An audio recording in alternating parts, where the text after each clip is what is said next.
Unbelievable. Oh, what it would be to be Rahul Tewatia tonight. A turnaround that you've probably rarely ever seen before in sport, let alone cricket. And Rahul Tewatia is at the center of it. Yes, there was a fine knock by Sanju Samson, a second time this season. Steve Smith set it up with a half century of his own. There was a little bit of hitting from Jofra Archer towards the end, too. But Rajasthan Royals have chased and have made the highest score of this year's tournament. They've chased 223 with 3 balls to spare. That gives us so much to talk about on Whirlpool Presents ESPN Cricket for T20 Timeout, powered by Dell. I tried asking Sanjay Manjrekar and Ian Bishop to make sense of this game at halftime or at the innings break.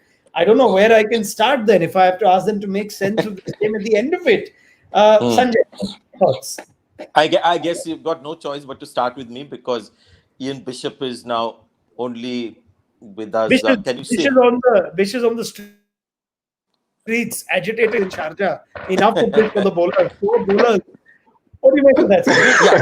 Yeah. We mentioned at Sanjay's gone, I think. No, I'm here. Bish is. I can hear Bish like the voice of God right now. But can you hear me and see me? I can see you now, Sanjay. Yeah. Okay. Right. I think we'll get Bish plugged in. Where I'm sure we'll get Bish's picture. So I'm sure our producer will sort that out for us. We're all doing this remotely, remember? And maybe most of us have fallen off our chairs. So we're just putting it back together after watching that innings that we did. There he is. There's the big man. I'll come to Ian Bishop in just a minute. Before that, Sanjay, make sense of that. Yeah, one is this is not the kind of infrastructure that you want for modern day cricket. In the sense the ground is too small for these guys. They were tapping sixes at will. There was nothing in the pitch for spinners and the fast bowlers alike. What's more, some boundaries. Like, for example, in Auckland, you have a very short boundary on one side. Here, everything was short. So a cut, short boundary, lofted straight, short boundary, slog towards mid-wicket, short boundary. So a little unfair. So it was not really bat and ball. It was bat and bat. Having said that, Ian Bishop made an observation and he feared that who knows, this can also be chased. And you have to be really hard. Then you've got to start looking at the Kings 11 Punjab's innings, whether they could have got more, and people will talk about KL Rahul's wonderful knock, but a strike rate of 127 and all that. But in the end, you could say that Steve Smith made the right decision to chase the target. And boy, Tewatia, now what do I have for him? From Prem Chopra to Amitabh Bachchan, from villain to hero in matter of 1 over. Sheldon Cottrell's over. Yes, an over that produced 30 runs, the 18th over bowled by Sheldon Cottrell at a time when you thought Punjab had the game in their hands. They got Sanju Samson, who seemed to be the only man going. We're going to wait to get Bish back. But I want to just take you through the Tewatia knock a little, Sanjay. And it has turned Twitter around and turned social media around. Less than 24 hours back, you, me and Akash Chopra were discussing the possible theory of a retired out, a strategic retired out. The on-air commentators today are very passionately advocating that should have been practiced so that other batsmen could have a hit. And Tewatia has turned things around. Has it forced you to reconsider that notion? Who knows if Tewatia was retired out and somebody came in, and what if Uttappa had that kind of an inning? We'll never know. But this is also something that we've got to bear in mind. So we come up with these theories, and today you've seen a completely, extremely different result of had, they retired him out. So they didn't do it. They stuck to culture, stuck to trend, and in the end, it just paid off. So this game keeps teaching you so many things. And I think this will go down, Ronak and Bish, is one of the great IPL games in the sense a team coming from so far back with a score of 227 to go on and win. And Tewatia, I think, will be now in the Hall of Fame of IPL. Right. I'm going to talk about Tewatia more, but let me now get Bish's first thoughts. Bish, all the best. Make sense of that. Well, as I said to you at the halfway mark, I did not know whether this was enough. I really didn't from what I was seeing. I just couldn't see how bowlers would get an advantage, and then the smallness of the ground as well. So it wasn't impossible, and it was done. I did think that Tewatia for the first half of his innings had given the game away.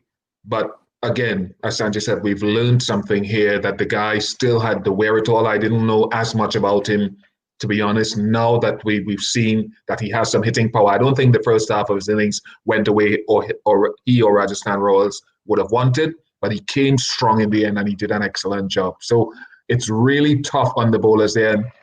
Um, what are we thinking of KL Rahul's strike rate? Yeah, that these are now places we go to, right? We go to Rahul's innings. We go to those overs that Bish points out, the 16th, 17th, 18th or A so. bit unfair, Ronak. I 11 think a bit Punjab. unfair because, when you look at the game, Yes. 227 was still good enough for a Yeah. team, and they almost won the game. I mean, let's not forget, Butler was gone, Steve Smith was gone pretty early, although he got a 50. And after that, something freakish happened. Okay. And it was a freak of, not nature, freak of Yeah. sport that eventually got them to win, but it happened. So maybe if you want to really be hard, and if Anil Kumble wants to talk to his boys, he might just point out, Mayank was going great guns. He was going at 160, 200 strike rate. That doesn't mean that you've got to tone down. And I think as T20 evolves and gets really competitive, I think this will start to happen. If somebody's going at 200, the other necessarily doesn't have to tone down, especially when he's played for a while. Right. But that shouldn't be the focal point. Sorry. Yeah, correct. So I'd like to try and bring some structure to this show, even though this game has no structure about it. It's all lost all method. But I'm going to try and have method and go bit by bit. We'll talk about the larger picture of this sort of cricket at Sharjah, this year's tournament. We'll talk about tactics and where teams got it wrong, the bowling in particular. But let's spend a little more time on Tewatia, right? Sanjay, I have seen a lot less cricket than the two of you, but I have seen players that get stuck in. They could be the biggest name players. Anutopa last season, a Yuvraj Singh in a World Championship. It could be a Dhoni, and players that don't have that second innings. You can understand players trying their best. We saw Ridhiman Saha yesterday not being able to pull it off. I can't remember someone actually turning it around and taking his team home. What does it take? Yeah. I don't know if you've seen such a turnaround before. No, it was almost impossible. I mean, who would have thought that they would, people would have tweeted saying Tewatia has lost the game for his side. And I think it was a decision not also made out of great learning of Tewatia, because when you look at his record at the first class level and all, there's nothing there to see that told us that he had the potential to win a game like this. He has some hitting ability. We've seen that in the past, hitting a few sixes. But, this kind of a knock. So let's call it freakish brilliance today, and Cottrell giving him that beautiful angle. Seemed like he loves to play that shot on the leg side, and he had a left-arm seamer coming over the wicket, giving him that angle, a pitch that was only sort of making balls easier for the batsman to hit. So Tewatia was the factor. Samson, I mean, what an innings he played. Despite that, the team was losing. So this Tewatia factor really, just through cricketing logic, flung it out of the window today. Bish, am I overstating it when I say that this is the most incredible individual turnaround we've seen? Because at one point, Tewatia's batting 8 of 19. You know what he's going through by just looking at the match situation. Your colleagues in the commentary box are questioning his innings. Sanju Samson has turned down a single off in the Glenn Maxwell over in the 16th to not give Tewatia a strike. And he has turned it around. What does that tell you about what the man's achieved today? Well, he should be celebrated for the way that he finished the game, because he dug himself and the team into a hole. Let's not beat around the bush. That's not where he wanted to be. But somehow he had the gumption to dig deep within himself and to be able to pull it off. I'll say, I thought he'd thrown the game away. But I'll go back to another thing, and I know you're going to structure the program. Some of the bowling, we talked about Yorkers, didn't we? Going death bowling early, Sanjay. I think we had mentioned that in the first half or during the break. Going for the wide Yorker. Why is that, RK? Because you want to try to take 6 out of play, because sometimes 6s are the only way that you're going to be able to win the game. 4s won't do. 2s won't do. And I did not see the structure of the Yorker, or more specifically, the wide Yorker with some guys like Dwayne Bravo bowled so well. Right, can I, Ronak, stick with Tewatia? Because, you were talking about Tewatia. Today we also saw what, again, the mind does to the body. Now, what changed with Tewatia? The Tewatia that we saw initially, and then the Tewatia who got 30 runs of Cottrell's over and won the game for the side. What changed? Just, somehow after one hit, getting that little bit of belief that he could do it. Here comes another, and suddenly he feels like he's a champion. It's amazing when you lose confidence. We've seen it happen to Robin Uttappa. We've seen it happen to the great Yuvraj Singh. White ball cricket's one of the finest batsmen happen in a T20 final, and you just lose strength in your arm. The timing is lost. Couple of shots, and then the mind suddenly changes and your body starts responding to it. So what we saw out there today was just magical from that standpoint. Even if you are to try and narrow the game down, Bish, and we go to that Sheldon Cottrell over, you think even after all that, you'd still put Kings 11 Punjab, but for those 5 6s, you're still looking at them somehow at least ending up on the right side of this result. What's happened to Sheldon Cottrell here? We know he's a good, brilliant new ball bowler. He has to pick up the skill of bowling at the death, and this is the hardest place to do that. But after he's gone for the first 6 and the second, how can you change things up? Why is it that this has now become an over that's essentially just turned the game? Why? What would you have liked to see Sheldon Cottrell do differently there? Well, first of all, I'll say that I have been in those situations, not in T20, of course, but at the death of an innings before. And it's very difficult. I've gone for quite a few runs. In fact, on that Sharjah ground, I must have gone for around 13 and over against Pakistan. So I understand tightening up. What I will say about Cottrell, and I've said this openly before, this is no secret, excellent bowler with a new ball, perhaps good when he comes back in the middle as well, but he's not a great death bowler, although he was good in the last match. And why do I say that? His routine of bowling in the death is to bowl cutters on length or to bowl hard into the pitch. And when the pitch is not receptive to cross seam or to gripping deliveries, then you end up in this situation, as unfortunately Sheldon has tonight. That's why I said we can talk all we want about hard length, slower balls, but the Yorker is still a commodity that is priceless in this form, whether straight or wide. And Sheldon has not perfected that, not yet in his career. What about Mohammad Shami, Sanjay? Did his best, good, ball to get Samson out, the danger man. Maybe against Tewatia as well, Cottrell may have relaxed a bit. And suddenly, as Bish was talking about Cottrell, I was thinking, because we were talking about retired out yesterday, and I brought out one little other issue with retired outs. Why not bowlers in the middle of an over? And this was such a tempting thing to do, because once a guy goes for 2 or 3 sixes in an over, I've never been a bowler myself, but I can imagine the confidence of that guy would be in his shoes. And that happened to a world-class great bowler like Stuart Broad against Yuvraj Singh. So that aspect also came into my mind. But there's one ball, with Bish I want to discuss is going out of the game is okay. Yorker, right. Not too many people are able to bowl it with control. And earlier what used to happen is when you didn't get the Yorker right, you wouldn't go for a 6. Now the thing about Yorker is you try, if you get it absolutely right, great ball. Slightly wrong, it's a 6. Those are the kind of batsmen that you have to contend with. But the leg cutting, slow delivery is not being used as much. Just imagine Cottrell on this pitch using the leg cutting delivery against the left-hand batsman. Everybody's going for this or a knuckle ball the other day as well. And somebody was going on the leg side all the time. There's tremendous scope for somebody to start doing that, because you want to get that ball away from Tewatia. And Tewatia is not a Samson who will hit with, the turn or with the angle. So, yeah, a few things to note. But in the end, Ronak, what can you say? I mean, this was just, as I said earlier, freakish brilliance from Tewatia. Okay, I will. That's the last bit I'll come to. Sharjah and this sort of inflated pitch and ground in this tournament where you've got Dubai and Abu Dhabi on the other hand. But not too many matches in Sharjah, right? Sorry? Not too many matches in Sharjah. Every team plays 3. So that's the one good thing, that everyone's got the same number of games in Sharjah. I know that Mumbai finished their league stage in Sharjah. So if anyone wants to up their net run rate, you want the last couple of games there. And we get few and far games in between in Sharjah. But before that, we just round up a tactical conversation on today. Maybe something KL Rahul could have done differently.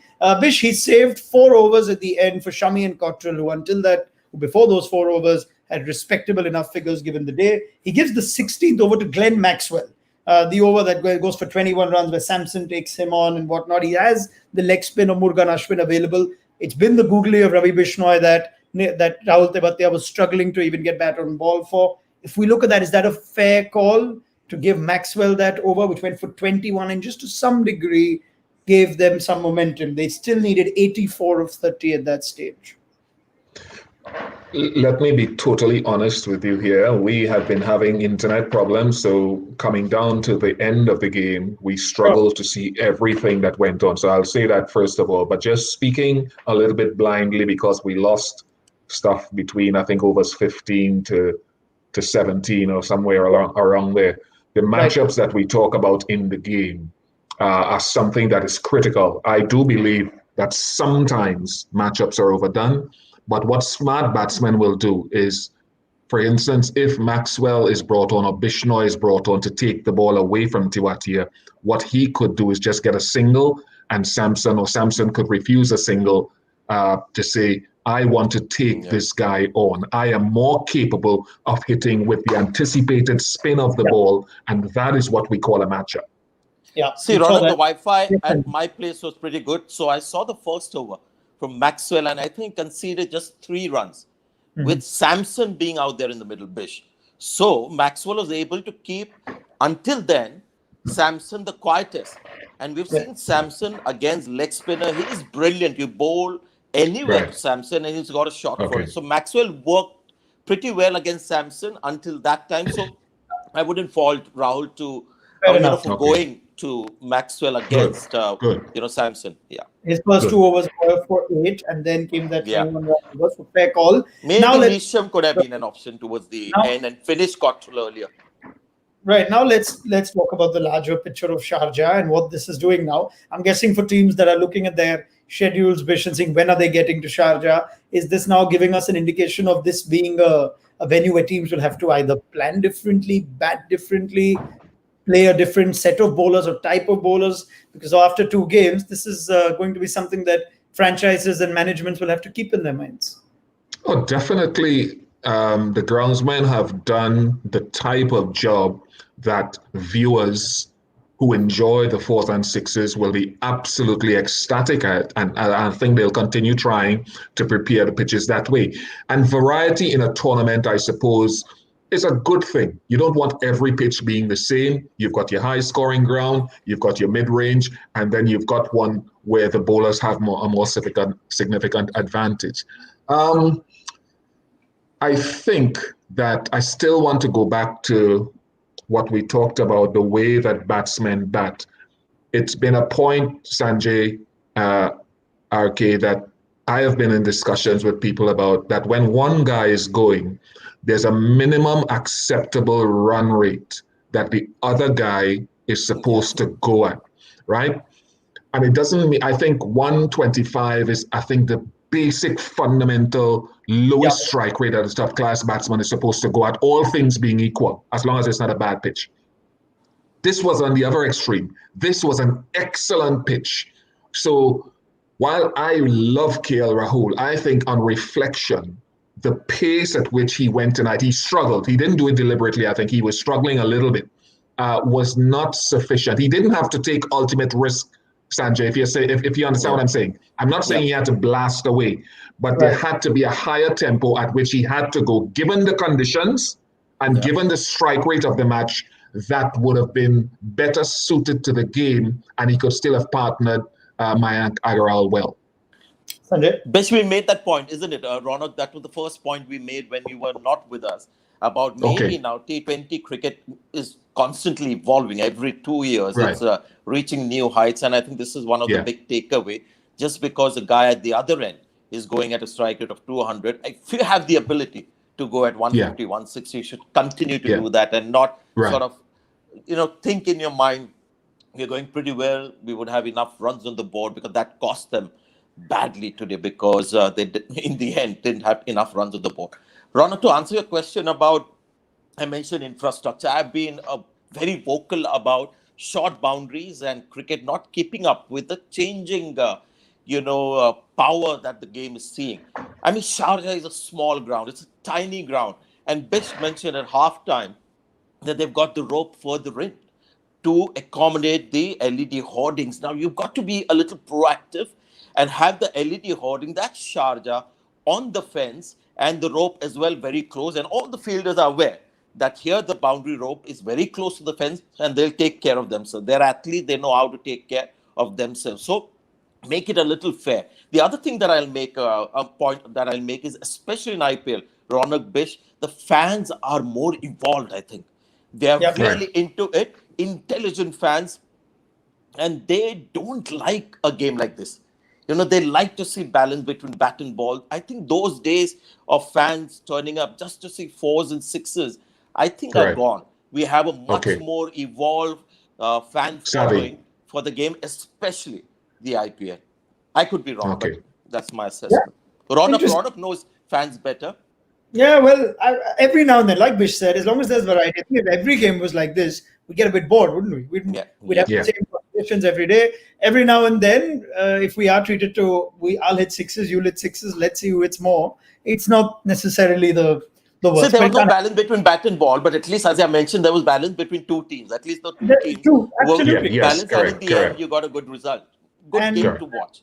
and you could also draw your own deductions with the organizing of the IPL this year. Why 2/3 of the games are actually between Abu Dhabi and Dubai, and just a fraction of the games go to Sharjah. So somewhere, I guess, in the minds of the organizers, this has come in too. Brilliant. This is almost a wrap. We don't get to see cricket in Sharjah for another week, so let's just sober down now. And watch Abu Dhabi and Dubai. Before I go, though, I will want one comment and reaction on what happened on the fifth ball of the eighth over when Nicholas Puran saved 5 runs. That was one heck of an Oh, effort. I'm Let so me glad you didn't. Yeah, Bish, you go first. take me through what you saw there, because Bish I first. West can imagine, Indian in spite of all the fielder. cricket you've seen, I'm not sure you've seen that. Bish, take it away. No, I haven't witnessed that sort of feeling before. I mean, fortunately I had a nice stream going at that point in time. To fully, I suppose, prostrate himself going back over the boundary. When I first saw it, I thought, surely that's gone for 6. And then I saw the other fieldsman reacting to recover the ball. And it was just unbelievable when I saw that in slow motion. So that, could you have seen Chris Gayle doing that? I'm not sure. I'm just joking. I thought at that point, a save that Cottrell made as well could have been the difference in the match, but it wasn't to be. But that was as good. I don't know if it's the best, but that was as good a piece of fielding as I've ever seen in the game. Sanjay. Best piece of fielding, because we see a lot of magic near the boundary ropes. And that is only possible today because of the kind of athleticism that all these players have, because they are brilliant. And the strength, the abdominal strength and everything comes into play. We've seen A.B. de Villiers take a catch and not go over the rope purely because he was almost like he had no grounding on earth, and he still managed to sort of stay inside the field. So coming to Puran's, I've seen a lot of such efforts on the field, but that has to go down as the best 6 save that I have seen in my life. The best 6 saved by a fielder. Good context. Gentlemen, thank you very much. That brings us to the end of this post-match chat on what's been a dull game of 449 runs in 2020 cricket. Yes, Sanjay. I have one final wisecrack for you, gentlemen. Oh. Now that Sharjah has devoured so many bowlers, it needs a week of rest to just digest. And then it will be back again to devour more bowlers. Fantastic. The graveyard continues. Yeah, true. For Sanjay Manjrekar in his storytelling of the game. BN Bishop, thank you very much. Sanjay Manjrekar, always a pleasure. Thank Heck you. of a game Thank to you. just light up the IPL in case you thought that we're going to be in store for a 160, 150, 180 sort of tournament. Sharjah is going to come around every now and then to just pump the conversation to another level. We'll catch you again tomorrow before the start of the Mumbai RCB at 7 p.m. IST on Whirlpool Presents ESPN Cricket Info. Anytime out powered by Dell. Bye-bye.